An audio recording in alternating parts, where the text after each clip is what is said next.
Hello, everybody. Thank you for tuning in today in this new video podcast episode. So, for you who are just listening to this, we are also doing this on YouTube as the videos, so you can also watch this on my YouTube channel. And thank you again for tuning in and coming back to my YouTube channel, Nash Fit Training. Today I want to talk to you about something very interesting, and this is three main reasons why your muscles are not growing regarding the diet. We all have those problems and had them in the past. There are a lot of people who are just about to start training, or they're just beginners. There are a lot of natural bodybuilders as well as enhanced bodybuilders who are facing this problem of reaching the plateau, hitting the ceiling, as I like to say, and they simply cannot solve it because after months and months, maybe years sometimes of training, the results are not coming. So today I'm going to talk about three main dietary reasons why your muscles are not growing. Now, the reason number one is not eating enough protein. Yes, although a lot of people think they are eating enough protein, this is not the case. I would like to dispel that myth, that stigma of certain amount of protein which is only absorbable per meal, like 30 grams. So that dogma has been ruling for decades, and people were simply not feeding enough their muscles with the necessary building blocks, with amino acids, which are absolutely necessary for muscle growth. While professional bodybuilders kept it a secret and they ate much more protein, scientific community kept repeating that, oh, no, you cannot really absorb more than 30 grams of protein per meal.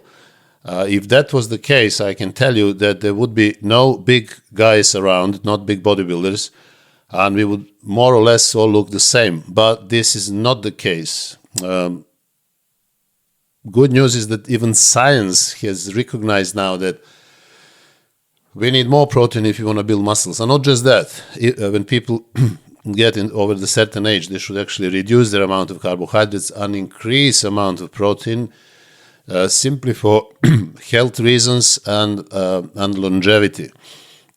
Now, I suggest that you increase your protein from wherever you are. You're probably on 1.5 gram per kg, or max maybe 2. I would suggest that if you are a natural bodybuilder, you increase your protein intake to 3 grams per kg and see how that works. So 3 grams per kg, not 1.5 or 2. So try with 3.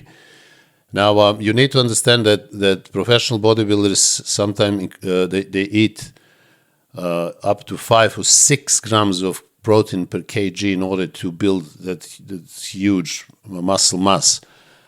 So although this huge amount of protein really works better for enhanced bodybuilders, if you're a natural bodybuilder, I would suggest not more than 3 grams per kg. But if you're an enhanced bodybuilder, I would suggest anywhere from 3 to 5. And then see what happens.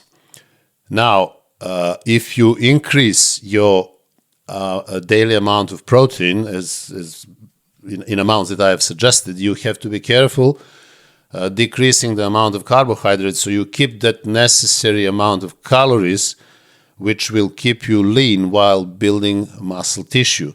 You have probably learned from my previous videos that I'm not a big believer and advocate of bulking in the off-season, meaning getting fat in the off-season. I don't know where that comes from. Probably people just like to indulge themselves eating a lot of food, overeating in the off-season, and then they will justify that, oh, you need to do that because this is the only way to build muscle. No, it's not. Muscles have nothing to do with your fat, and you will just have problems later on getting rid of that fat. So you need to roughly calculate your daily maintenance calories, and then if you are in the building phase, you should eat about 250 to 500 calories extra above your maintenance level. But then incorporate this advice of 3 grams of protein per kg for natural bodybuilders and 3 to 5 grams of protein for enhanced bodybuilders. Carbohydrates are only fillers. They have no biological value. They are not essential.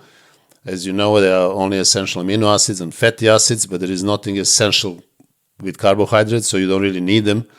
Their only role is actually to help you accumulate enough glycogen and also to fit required number of calories when you are in a muscle building phase. Now, the reason number 2 is not eating testosterone stimulating foods, eating too clean. So this is another big mistake, especially made by natural bodybuilders who follow advice of professionals or very advanced bodybuilders, mainly on YouTube or elsewhere, and they look what they do. It is true that the professional bodybuilders mainly eat egg whites and chicken breast throughout the year, but that may work for them because they're a completely different story. When you're enhanced, your body works very differently. But what you need to do if you are a natural bodybuilder, you need to pay attention to your optimal testosterone production. And this is not going to happen if you eat only egg whites, fish, and chicken breast. What you need high density food, which is full of cholesterol and also full of other necessary minerals and vitamins. For example, the most testosterone stimulating foods are eggs, then liver, and red meat.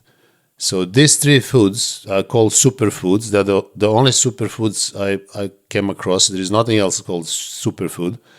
And the simple reason for that is that they contain not just the highest biological value protein, but also necessary essential minerals and vitamins, and also cholesterol. Now, the problem with that cholesterol was that for decades, for a known reason, scientific bodies were suggesting that people should eat less cholesterol, scaremongering among general population that your cholesterol levels will be too high in your blood.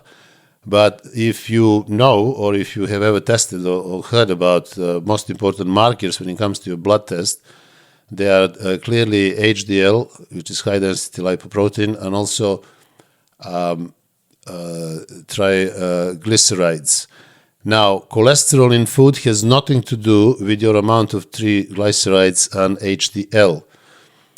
What increases triglycerides and LDL especially is refined sugars, and food like eggs especially will actually increase your HDL or high density lipoprotein. So what matters is not necessarily your overall amount of cholesterol. I will do a separate video on this, but rather the ratio between HDL and triglycerides. So if you want your triglycerides to be low and your HDL to be high, which is the main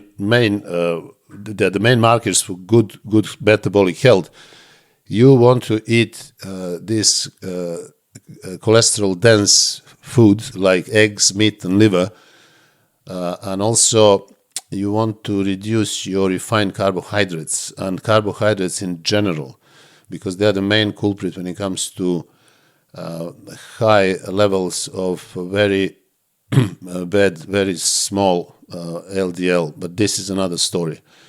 So again, if you're a natural bodybuilder, focus mainly on eggs, liver, and meat, and that will help you produce optimal amount of testosterone. However, although professional bodybuilders eat mainly egg whites and chicken throughout the off-season, the loads of them, I knew loads of them, and still know quite a few of them, who are still incorporating whole eggs and red meat in their diets. So they are aware of importance and nutritional density and biological value of protein from these sources, so they are absolutely essential. Now, the reason number 3 for your muscles not growing is number of meals and meal timing. So this is number 3. Number of meals per day can be a problem if you're not eating enough of them. Again, if you're a natural bodybuilder, I would suggest you to eat anywhere around 5 to 6 meals a day rather than 2, 3, maybe 4 meals a day. The reason for that is that after every meal, you produce insulin, necessary amount of insulin, which is there actually to transport amino acids and glucose to the muscle cells. So if you follow a balanced diet, as I suggest, with control amount of carbohydrates and required amount of protein per meal, you will produce just enough insulin, which is necessary for transportation of amino acids and glucose into your muscle cells, which you actually want to achieve. Now, you need to be aware of high glycemic index foods like high glycemic carbohydrates, and you should really be avoiding them, because these foods can spike your insulin and actually transport most of these carbohydrates into the fat tissue. So you have to avoid it, and typically would be suggested to eat low glycemic carbohydrates in every meal. So you need insulin, but not too much of it. Now, when it comes to enhanced bodybuilders, you have probably come across, as also I did, that they can get away with 3 or 4 meals a day. But this is different story. They're completely, their physiologies are not the same as natural bodybuilders. So they're very different. They respond to different macronutrients in different amounts and also in different timings differently. However, most of professional bodybuilders also eat anywhere from 5 to 7, even 8 meals a day for the same reason, for maximum absorption and also for that necessary insulin production after every meal. And what is also important to understand is the timing of your meals is crucial for glycogen replenishment and also muscle recovery. Now, I would suggest to you that most of your carbohydrates you eat actually before your workout, in the meal before the workout, and also in the meal after the workout. And then the rest you spread evenly across other meals. So let's say if you eat, 250 grams of carbs a day, I would probably suggest you to eat maybe 50 grams in one meal before the workout, and then in the next one, up to 100 grams of carbs. And remaining 100 you should split between 2 or 3 meals evenly, but most of the carbohydrates should be actually concentrated before and after your workout. So this is another thing to remember. Now, let's recap. There are 3 main dietary reasons for your muscle not growing as expected. Number 1 was not eating enough protein. Number 2, not eating testosterone stimulating foods. And number 3 is number of meals and meal timing. So if you are interested more in detailed explanations about most effective training systems and training techniques, best strategies, training strategies for fat loss, and also dietary strategies for fat loss and muscle growth as well as if you're interested in healthy diets and nutrition that will help you achieve your goals, I would suggest you that you visit my website, nashfittraining.com, where you can find my eBooks covering all of these subjects. On my website, you can also find other services that I provide, such as telephone consultations, personalized training and nutrition programs, and also personal training online.